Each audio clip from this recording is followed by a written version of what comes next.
Today we're going to be in 1 Corinthians chapter 12.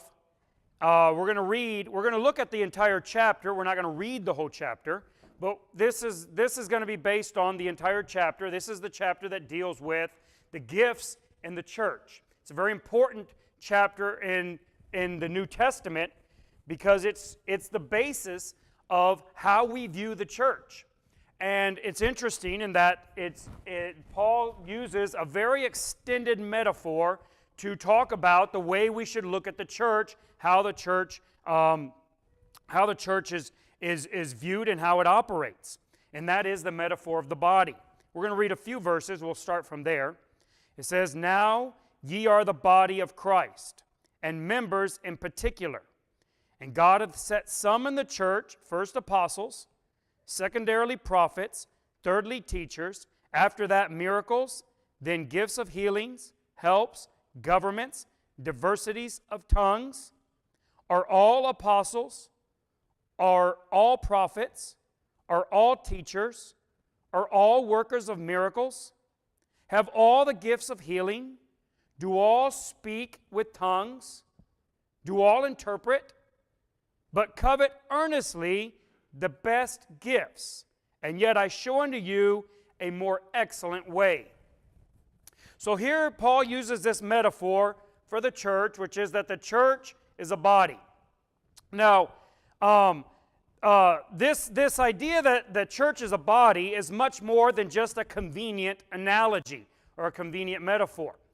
It's actually, I think, it goes in line with what he deals with marriage and the church. So Paul says that he talks about marriage, and he talks about how marriage ought to be and how husband and wives ought to treat each other. And then he says, but this is a great mystery. In fact, Danny Dowross, we've asked him to do a podcast with us on this because he wrote a whole book on this whole idea of this, which is very interesting, very, very, very intriguing concept he came up with on this. But he says this is a great mystery. But I'm not talking about marriage. I'm talking about the church. And so what he's saying is that marriage isn't just a convenient analogy of the church. Marriage was actually designed on the church, not the church on marriage. So it's interesting how he does it. I think it's the same way with the body. This is how I see it. I think that God actually designed our body modeled after the church. Right? Because it tells us that what God's plan with the church, God's will with the church, goes back before the foundation of the world. I think that the things that we see as being metaphors of the church are actually things that God modeled after the church. There's the opposite way around. God designed the church, and then He designed a lot of things modeled after it. And I think that is what we have with the body. That what God has done is He has taken the church, and He's modeled your body after the church. And so the metaphor, or the analogy of the body fits precisely to the church. And that's what we find in 1 Corinthians chapter 12. And if you read that chapter, Paul goes through and he says, every body has all these different members, and you have ears, and you have a nose, and you have hands, and you have feet, and you have every part, and those parts are the members of the body. That's you. The body is the church, but you're a member of the church, and every member has a different function. So that's what he goes through and he explains. And what he's explaining is how the church should operate and how the church should view itself. And what we find is that the church these days doesn't view itself in that way. It doesn't perceive itself in that way many times. And we find a great deal of corruption has come into the church, where you have churches that aren't a body at all, basically. Right? And we kind of, and many times we will critique that, and we'll say, well, these are churches where they have just a mouth, someone who speaks, right? And everyone else is only an ear. And we use that same analogy or metaphor that Paul employed to point out what we see to be the problem with many modern churches, which is they don't have a real functioning body. And every church, I think, has that dilemma. The dilemma of trying to fight against that corruption that tends to seep in and turn the church into something else other than a real functioning body. So when you think about that, let's use in the Paul's analogy of the body, well, then you would look at yourself and say, well, what would happen if you woke up one day and all you were was a mouth and an enormous ear? We would probably, you look at yourself, well, if you could because you don't have an eye, but if you had an eye, you would look at yourself in the mirror and say, oh my goodness, what has happened to me? And that's what we kind of look at when we see churches. This is what I think God sees when He looks out at the church, and He sees churches that are this way, that are not the way He designed the body to be. If your child is born and he's missing members, if he doesn't have an arm, or if he only has one leg, well, you wouldn't think, wow, evolution has finally, kicked in. And people are, or if he was born with 3 arms, you're thinking, wow, he's an X-Man. He has evolved, and he's got 3 arms. No, you'd be appalled. You'd be terrified. You'd say, this is terrible. We're obviously living too close to nuclear waste dump. What's going on? Right? You wouldn't think that that's a positive thing. You'd think this is very bad, because we realize that the way that our body is designed is both wonderful and fearsome, right? Fearful. And it's an amazing thing, and we don't really want it to be any different.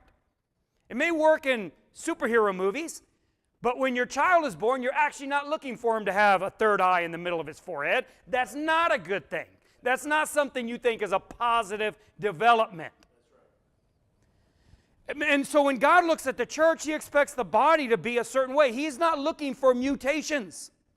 He wants the church to work the way He designed it. And if you want a visual way of seeing, how did God design the church, which is a very abstract thing to kind of conceptualize in your own mind many times, all you have to do is go look in the mirror, and God gave you a model, something He designed, modeled after the church, and said, if you want to see what the church is supposed to look like, it's supposed to look like your body.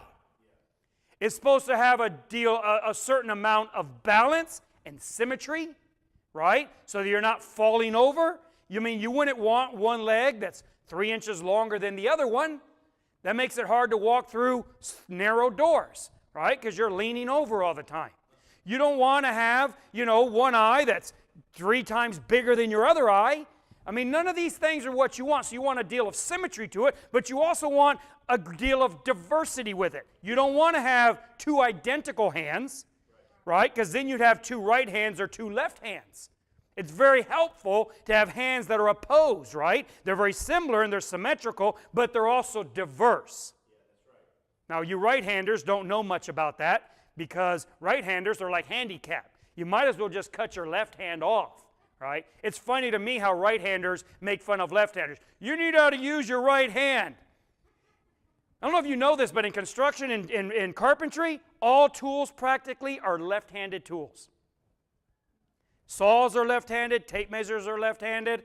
I've seen the way some of my employees, right-handed employees, draw lines. I've concluded pencils must be left-handed also, because they're no good at that either. But no, essentially all tools are like left-handed tools. And so, to me, that's just like our inside joke, left-handed people. I'm left-handed for the most part. And that's our inside joke that, it's really you right-handed people that ought to learn how to use your other hand. You basically just carry your left hand around to say, look, I got another one of these. I haven't figured out what to do with it, but here it is. It's amazing. Look at it. I can't do anything but hit it with a hammer. And you poor people. And then so we have that diversity. We have that, and that's what we also find in the body. So that's how the church ought to work. And so the metaphor for that is that Paul uses is that of the body.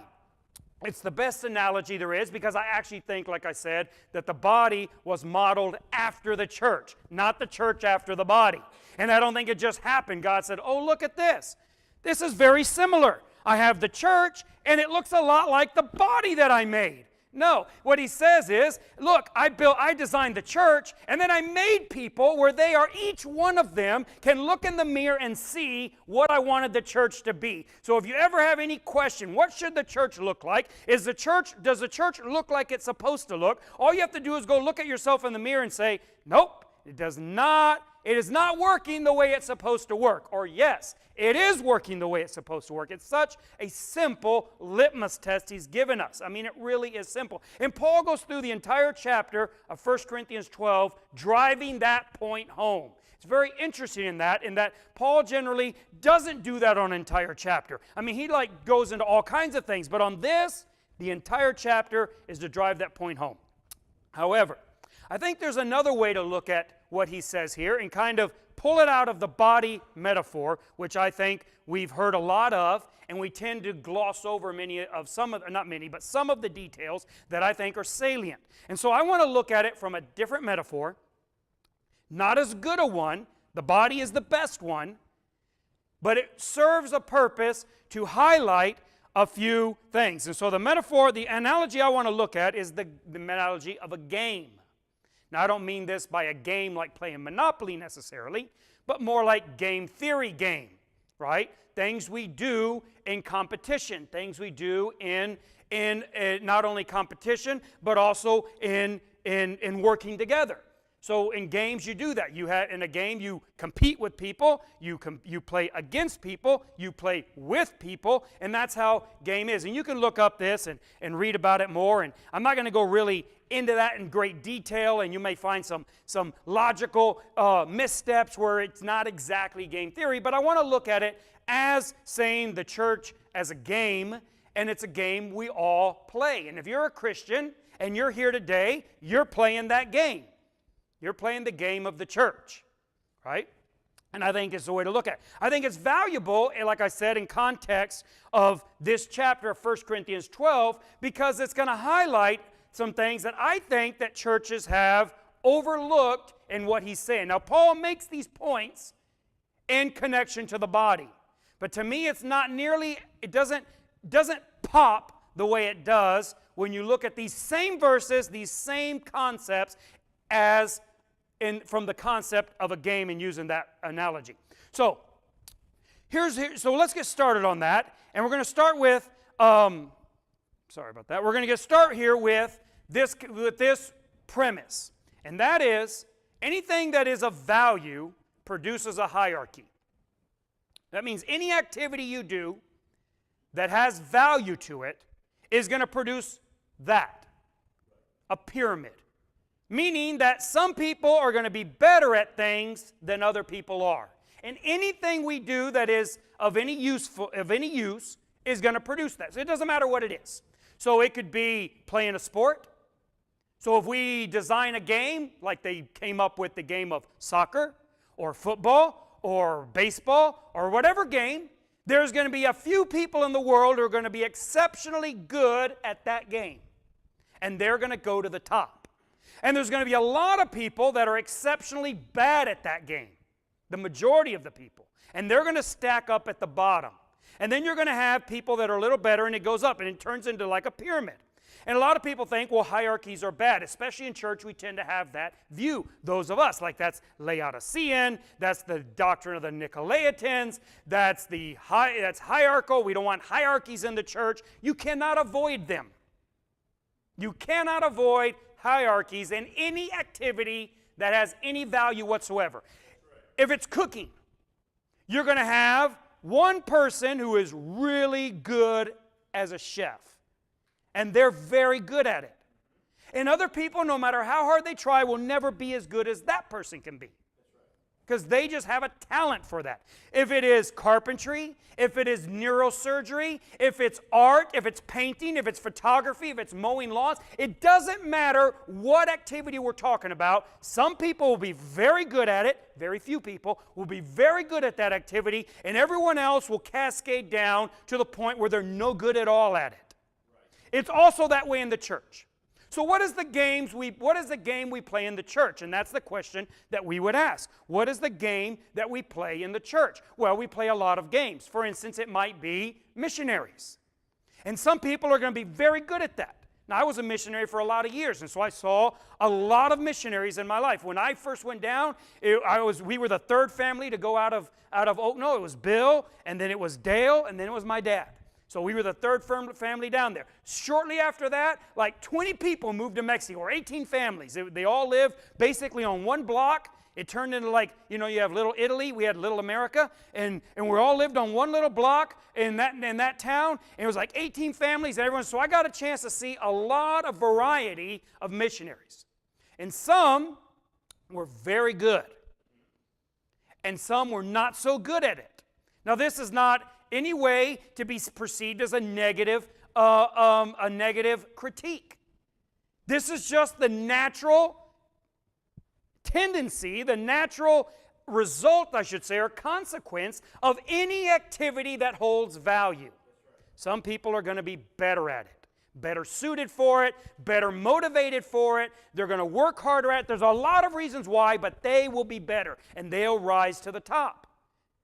We also play the game in the church of preaching. Some people are going to be better preachers than other people. We play the church in the game of soul winning. And some people are going to be better at convincing people to believe in Christ than others are. We're going to play the game in the church of counseling those that have questions or doubts or problems. And some people are going to be very good at that. One of the games we play in the church is weddings. We perform weddings. Some of us are very bad at that. I don't know if you've ever heard me do it. Very bad. The only thing worse than me doing a wedding is doing a funeral. Now that's really bad. I remember the last one I did, and I hope it's the last one I ever do. I was one of the people that was attending Southside at the time. They're no longer there, but they had a family member died, and they asked me to preach the funeral. And when I got done, people were wailing and crying. There was no comfort there. It was really, really bad. Other people, like my father-in-law, they're tremendous at funerals. They get done, everybody wants to die, right? They're like, I want to die too, so I can have my funeral now, right? That's anything we do. So there's a lot of things we do in the church. There's a lot of games we play, and every one of those games is going to have a natural hierarchy, and you cannot avoid that. Another thing we need to understand is that any valuable activity is going to result in what we could call the 3 C's. What are they? Well, the first one is, and this is what produces those hierarchies, the first one is competence. So if we have something we're going to do and it's valuable, it has some value to it, then it's going to produce people who are good at it, right? It's not because they impose their will and say, I'm going to be at the top because I'm in charge and I get to be number one. That's not how that happens. People reach the top of these pyramids or these triangles, these hierarchies, because they're good at it. So we say, okay, let's have a game and we're going to call it teaching. Well, somebody is going to be better at it than everyone else, or a few people will be better at it than everyone else. And because they're competent at it, they'll go to the top. So that's what value produces. It produces competence. Now, my family, when I was very young, were in a Christian pseudo-cult. They're not exactly a cult, but they're a pseudo-cult. And one of their ideas was no competence. That's their idea. And so they were building we were living in Houston, and they had a lot of people meeting with them. Church had grown incredibly in a couple years, and they had hundreds of people there, and they were building a new building. But their creed was no competence, right? And so nobody could do what they were good at. So if you were a plumber, then you go do the electrical. And if you're an electrician, then you go frame the walls. And if you're a framer, well, then you're going to go lay the carpet. Or you're going to go paint, or whatever. Whatever you're good at, you can't be involved in. We don't want anyone to be proud that they're good at something. And so we're going to force everyone into areas they're no good at. And they're trying to flatten these natural peaks that happen, not just in the church, they happen everywhere. Everywhere. If you have a room full of doctors, there'll be one or two who will be better than all the others. And that's what value produces.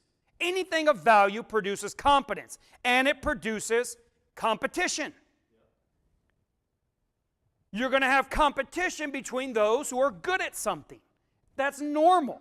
There's actually no way to get around it other than eliminating value. So if you don't want competition in school, then you can't keep score. Sound familiar? So you say, we're going to play a game called soccer, but there will be no winners, so that there's no one feeling bad that they lost, meaning we're eliminating competition. And the only way to eliminate competition is eliminating competence, and the only way to eliminate competence is eradicating value. So then you end up with a game that has no value. Right? Which I call that games like, Skip Bow, and I don't know. There's a lot of games that to me have no value. They're like, you want to play Skip Bow? No. Because who cares who wins? That's like playing dice. Whoever rolls the largest number wins. What a waste of time. That's of no value. There's no strategy to this. Well, that's what they want to do. Let's eliminate value. That eliminates competence, because who's going to be better at rolling dice? Well, nobody. I mean, you may think you're better at it, but you're wrong. That's all those suckers in Las Vegas. They go there and they think, I'm better at rolling dice than other people. I blow on them better. I got the secret breath. And I'm better at it. No, no one's better at that, because that has no value. Things with value, you're going to have people that are better at it. That's competence. That produces competition. And here is the problem. Competition produces corruption. So that's the problem with this system. You start off with a game that has some value, some usefulness to it. When there's any type of usefulness, you're going to have someone who's very competent, very good at it. Therefore is going to create some competition, and you're going to have people that are better than others, and then that ends up resulting in corruption, which is why the church has been so much against hierarchy, right?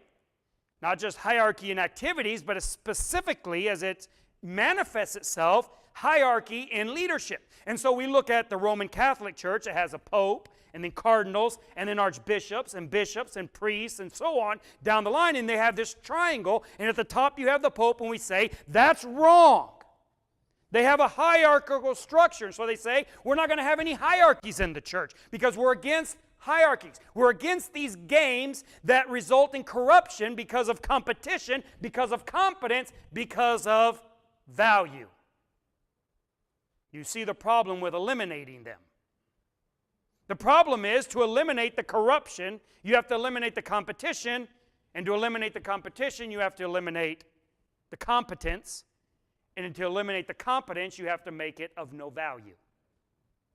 There's a reason there are hierarchies everywhere and in everything, not just among people, on animals and plants and everything. There's a reason why, and it's because we pursue value, and we should pursue value. What use is it to do something that you don't see value in? But the moment you see value in any activity, you're going to strive to be good at it. And if you have any talent for it, you will become good at it and better than other people. And then we go down the line the other way. Competence to competition to corruption. And then we say, well, what's the problem here? So that is it. So what we would say is that hierarchies tend towards corruption. And the corruption in a hierarchy is that we're no longer, I'll show you the other one, we're no longer standing on what we are able to do. The corruption in the hierarchy is that we became standing on other people. On a wholesome or correct value system, people will be higher in the sense of being better at it, but not because they climb on top of other people and stand on them like our little fella here does, right? But because they stand on their own competence. Now that's a good thing, and you will have that. But then we say in the church then, how is it that we avoid the corruption that comes out of this system, this structure? How do we avoid that corruption? And I think that's what we need to consider. So hierarchies tend to corruption. Jesus talked about this. And this is in connection with the two apostles who wanted to be on the left and the right of Jesus, and they want to be higher up. They had ambition, which in many ways is a good thing. They had ambition. They thought they had some worth to it, so they had some worthiness about them that merited it. And when Jesus said, "Are you able to make the hard choices that I'm going to make?" They said, "Absolutely. We're able. We're willing." But this is what Jesus told the apostles, and this is in connection to this. So Jesus says in Matthew 20:25, "But Jesus called them unto him and said, Ye know that the princes of the Gentiles exercise dominion over them, and they that are great exercise authority upon them. But it shall not be so among you. But whosoever will be great among you, let him be your minister. And whosoever will be chief among you, let him be your servant. Even as the Son of Man came not to be ministered unto, but to minister and to give his life a ransom for many." We many times go to this passage to say that God doesn't want any hierarchy and authority in the church. And that's not what he's saying. What he doesn't want is the corruption of it. Because he says, do you want to be great?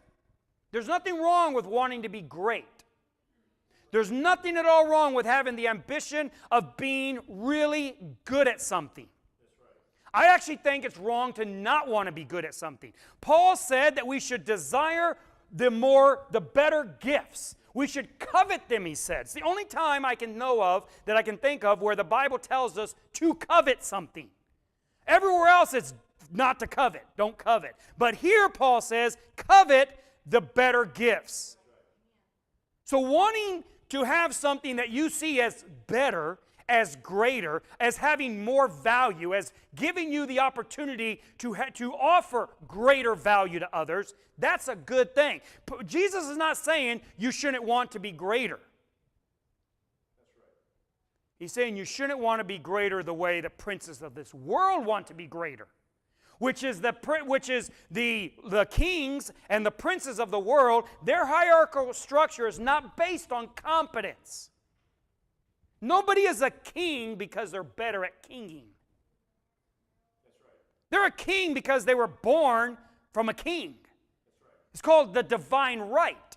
It's what our American republic rebelled against the idea of. That you're going to be in charge, not because you're good at being in charge. Like King George III wasn't particularly very good at it. Right? But he's in charge. Why? Because he happened to be born from a king, who was born from a king, who was born from a king, and there's no evidence that whole lineage was ever very good at it at all.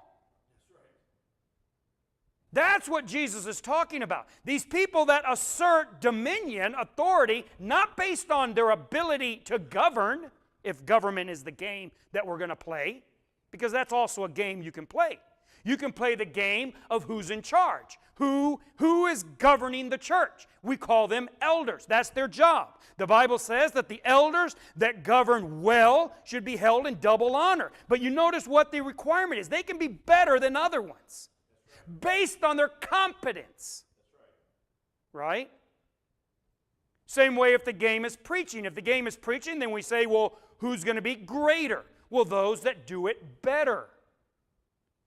Not those that have a particular last name or those that have a particular pedigree or went to a specific school, the way many times these things are decided, right? Who has the better schooling? Who has more diplomas? None of this is necessarily competence.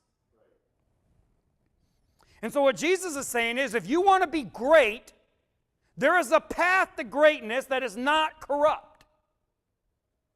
He says, if you want to be great, then you need to be a servant. And that's the path to greatness. If you want to be great, then you need to minister, provide. And what is he saying right here? Well, principally what he's saying in connection to how we're talking about it is he's saying you need to provide value to other people. Not take value from them, which is what the corrupt government of the world does. Corrupt government doesn't give to people, it takes from people. Jesus is saying, do you want to be great in any endeavor in life? Provide value. Let's look at it just briefly from a business point of view. You want to start a business and you want your business to be great.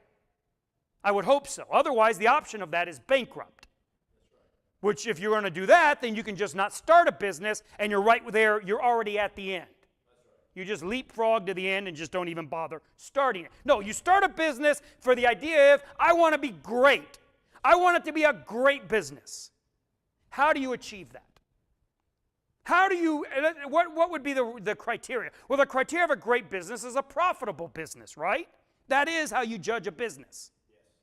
How do you become profitable? Many people say businesses are horrible and evil. That's actually not true hardly ever. About the best citizens in the world are businesses. The worst citizens in the world are nonprofit organizations. They're the worst. They're evil usually. Businesses are generally very benign, very helpful. Why? Because the best way to be great as a business is to give value to your customers.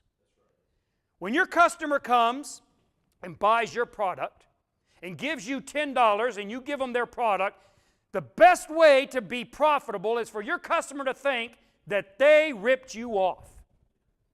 They got more than what they gave. That's what they need to feel like. So when you go and you buy a TV, and the TV costs you, let's say, $200, and you take that home and you're so happy because you think this TV really is worth $500, but they sold it to me for $200. You have provided $300 of value to that person. And they say, that business is great. I'm going to buy from them every time. That's how businesses become profitable. They do not become profitable by ripping people off. That's just silly. Some businesses try that and it never works. So now, going back to what we're talking about in the church. How do you become great in the church? By providing value to other people. Not by trying to get value for yourself. If your goal, if your method, if your plan in the church to be at the top is by pushing everybody down, then it'll be like, congratulations, right? You are the tallest midget. It's like the one-eyed man who wanted to be king, and so he blinded the whole population. Because if you live in a country of the blind and you have one eye, you're king. But that didn't provide value to anybody. The way you get to be great at something is that you do what Jesus is saying.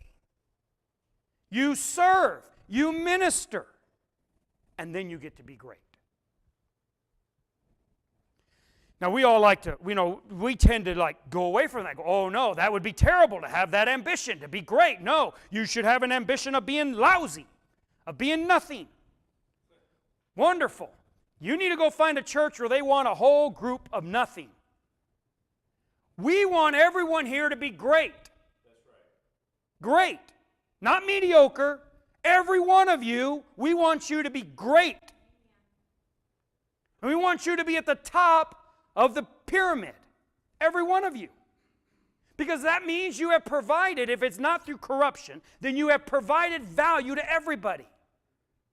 Many people want to criticize these large, super large companies that are, now they're breaking trillion-dollar market capitalization. How horrible they are. But they have provided tremendous value to people. Half of the people in the U.S. now, or half of all online sales in the U.S. go through one company. One company is providing 50% of all online sales. Why? Because they're providing better pricing, better shipping, and better customer service. At least that's what their customers think. And it's made their lives better. And this is just a company. This is just money. That's really nothing. If you do not strive or have an ambition to be great, then the church can never be great. Because the church, Paul says in Romans 12, is nothing more than the sum of its parts. He says we're a body, but we're members in particular. And the body can't be better than the members. You can think, well, why am I so slow? Well, it's because your legs aren't great. Why am I so weak? Well, it's because your muscles aren't great. If you want to have strength, if you want to have effect, if you want to have value, then every part of the body, every part of the organization, every part of the church has to strive to be great. We're never going to be a great church unless we're great members of the church. Ever. And you say, well, we don't want to be a great church. Don't bring that in here. Look, we don't want to be greater than X church. We want to be a great church to God.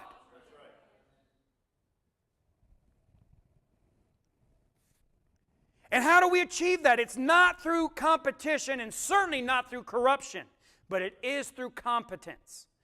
But then the question is, how do we break that natural slide to corruption? If we start off with value, and value produces competence, and we all are looking to be competent, how do we not devolve into competition and end up in absolute corruption? That's the dilemma. That's the dilemma that Paul's addressing with the example of the body. It's just not, to me, it's not as an obvious thing when you look at it from that metaphor. But when you look at it from the metaphor of a game, it becomes very clear to me what the solution he's proposing is. And then you can then take that back to the body and see what he's saying.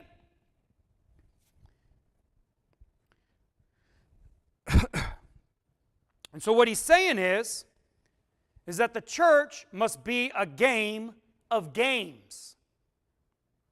Meaning this, we cannot have only one game in the church. Now this is the problem with most churches. There's only one game to play. This is the problem not just in like denominational churches, right, where their game is the pastor. Pastoring, senior pastor, that's the game. Everyone's angling to be that. But this is the problem in our churches. So in our churches, we have churches that have only one game. It might be missionary work. It's the only game that's played. Everything takes a back seat. Now, we've done that for about 40 years, in my opinion. We've pushed and we have pursued and we have elevated being a missionary over everything else. And everybody with any talent wants to be a missionary. I know that was the case with me. That's the case with almost everyone I've spoken to. Where are the people in our churches over the last 30 years who grew up in that church and their ambition is, I want to be an elder in this church? Not very many. There's a couple, but not very many. Why does everybody in our churches who has any ambition for ministry think they have to leave? Because there's only one game being played. And the game that we're playing is that the heroes, the great, the ones that are really succeeding, if you want to be at the top of the pyramid, you have to leave. Staying is not looked upon as a path to greatness. So there's only one game that's being played there. In other churches, like some of the churches in Mexico, many of them, the only game that's being played is street preaching. So, if you want to be the pastor of the church, you have to street preach. If you want to be a deacon, you have to be a street preacher. If you want to be a missionary, you have to be a street preacher. If you want to do anything, you have to be a street preacher, which then, for the most part, eliminates women entirely from the game.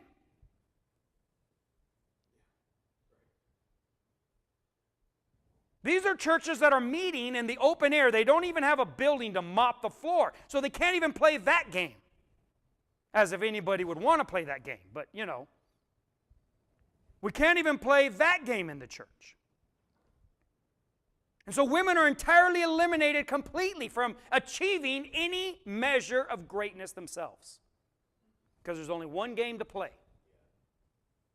Here's the problem when you only have one game, even if it's a great game. The problem when you only have one game, right, is you only have one person on top. And the only way for you to get on top is by pulling that person down. That's the problem with only having one game. So then what's the solution to this? Well, the solution is we need to have many, many games, which is what Paul is saying. He says, look, the body has a many games, if you will. The ear does not play the same game that the eye plays. So the ear isn't competing with the eye. What's better, your ear or your eye? People always say that. What would you rather lose? That's a dumb question. I always love Terry's answer. So, people always say, would you rather be hot or cold? And Terry says, I'd rather be just right. It's like there's no just right option. You have to choose. No, I refuse to choose. I want to be just right. What would you rather have cut off? Your tongue, your ear, your eye? And we could go down the list. Which foot would you rather lose? No, we don't think of it that way. Because we're playing a lot of games. Right? Even a soccer player who makes his living with his feet wouldn't want to lose his hands. Even if it would make him a better soccer player. Because he's also playing another game called eat. And he likes that game a lot. Right? Our body is playing infinite number of games all the time, which makes every part of our body equally valuable. And we don't ever go into the mirror and go, if I could just get rid of this stupid left hand, if I could just get rid of that and just have just the good, strong right hand, that would make me so happy. No. Even you right-handers that, basically can't do anything with it, you still don't want to lose it. You never go and think, if I could just get rid of some parts of my body, I could just cut off of my arms and then I'd be this extremely fast runner because I wouldn't have that added weight to carry.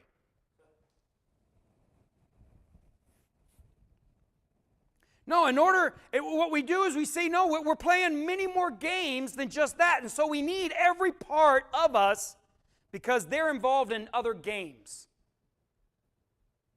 It's the same way what Paul is saying in the church. He says in the church, we have many members. They're all different. And they all can be great. You can have great eyesight and great hearing. So your ears can be great and your eyes can be great. And your nose can be great. And your toe can be great. Every single one. You can have a great right thumb and a great left thumb. You can have 10 great fingers and 10 great toes. They can all be great. And it's not like, well, which one's greater? Well, it depends what game we're playing. If we're playing pick the nose, obviously the toes aren't going to win. And if they do, you got some weird toes going on. Which one's greater? It's not how we look at it. It all depends on the game that we're playing at that moment. Who's greater in the church? Well, if we only have one game, well, then we know who's greater. Right? Whoever's best at that one game. And that's it. And everyone else is stacked up at zero underneath them. Everyone else is on the heap underneath, and their sole purpose is to elevate that one person, or that small group of people perhaps, up. Push them up in the air. That's their sole purpose. And people that are on top of the stack want to get more people into the church because that elevates them higher.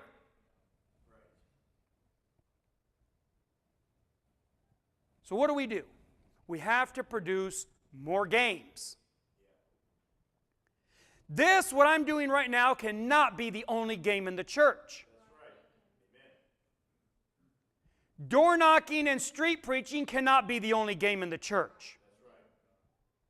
Visiting and counseling, those cannot be the only games in the church. Sunday school, women's things, podcasting, whatever it is we're doing, where some people will be better at it than others, that can't be the only game in the church. Just can't turn into the YouTube church. What is Danny going to do? He hates all that stuff. Danny's looking for YouTube on a piece of paper and a 2x4. He's wondering how he gets that channel.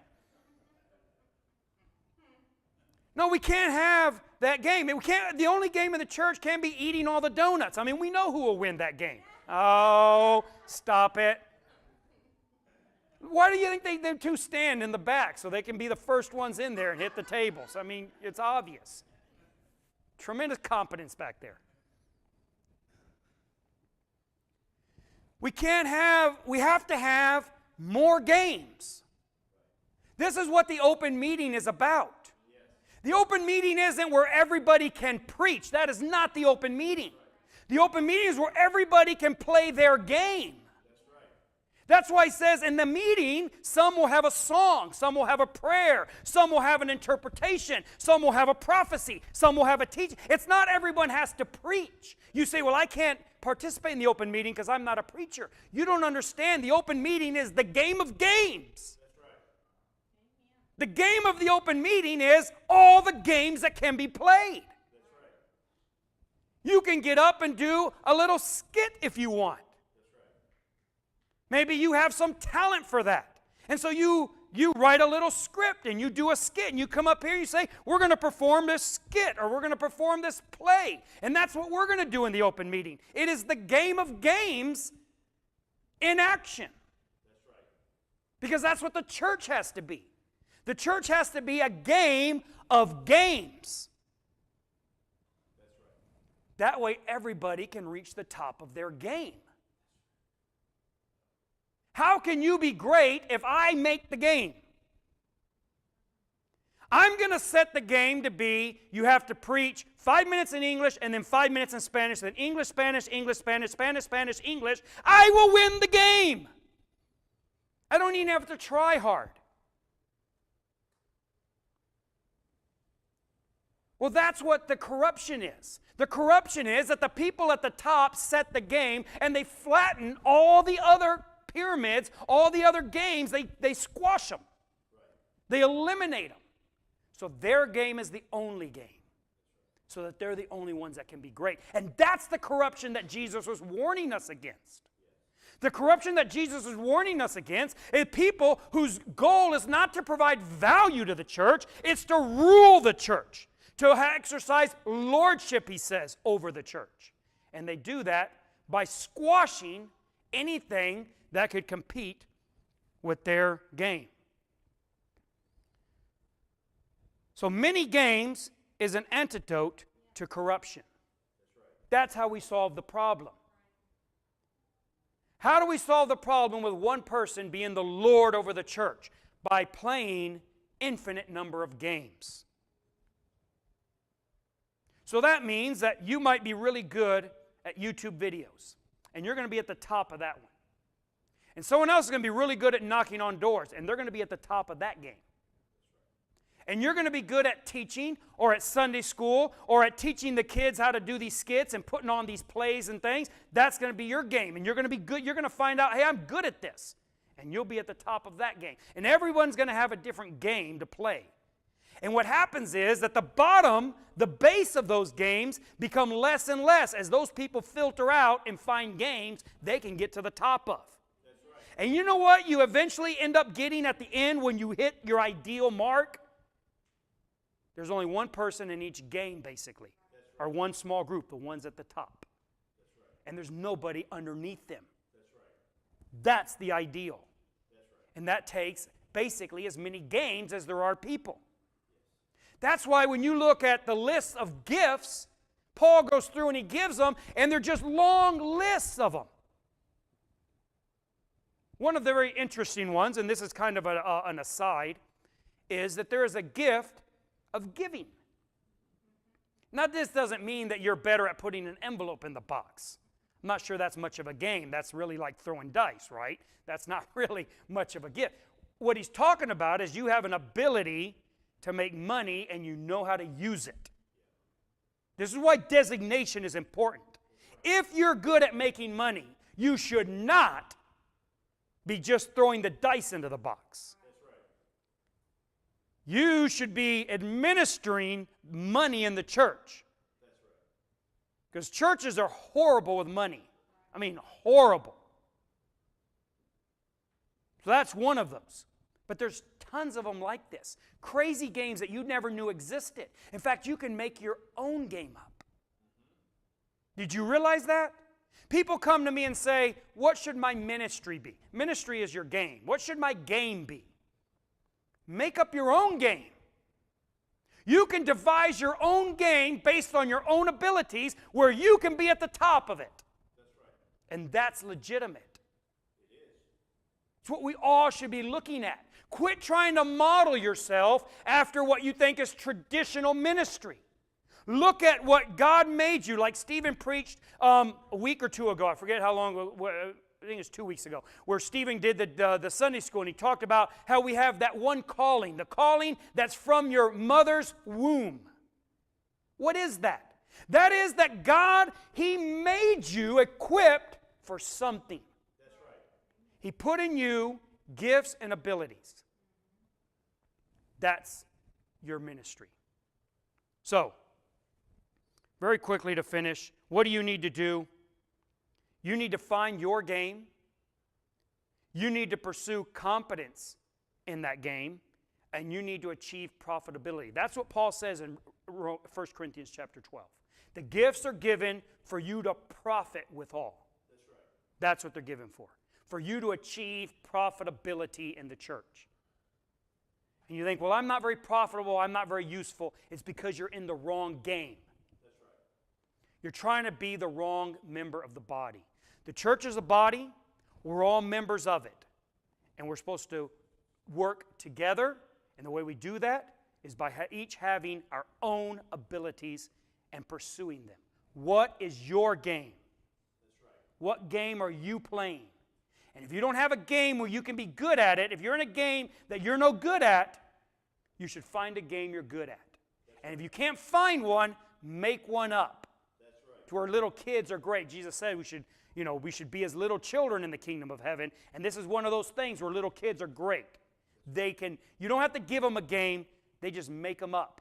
And then they make up the rules as they go. That's right. And they have fun. And they get good at them. Find your game.